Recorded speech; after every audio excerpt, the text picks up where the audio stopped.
ไม่เป็นอย่างนี้นะยอมเทเธอหมดทั้งหน้าตายอมไม่เพราะเธอเป็นที่รัก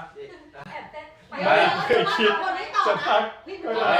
ก็รักให้ทำไงเฮ้ยพี่จูเนียร์เขาเต้นเป็นแล้วแม่ยอมให้เธอคนเดียวแต่คนนี้พอขอรักแค่เธอคนเดียวคิดเองปะเนี่ยพี่คิดว่าผมมีปัญญาคิดอะไรแบบนี้เหรอแล้วก็เนี่ยสองคนแก่เต้นอ่ะ3 คนรวมกัน100 กว่าปีนะฮะจำได้เหมือนกันนั้นรวมกัน120 ปีโอ้คนนี้แล้วก็เธอเป็นที่รัก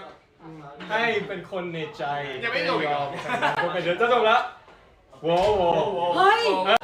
เก็บลายสุดท้ายพ่อเอาโว้โว้มาจริงมาหรือว่าพี่ต้องเติมอะไรเปล่าจะได้แบบเฮ้ยไม่ได้มึงยังจะเป็นพิซซ่าไงแล้วกดไงกดเฟซยังไงโอ้แก่มากเลยทำไงวะเจ๊ก็กดหยุดแล้วเจ๊ก็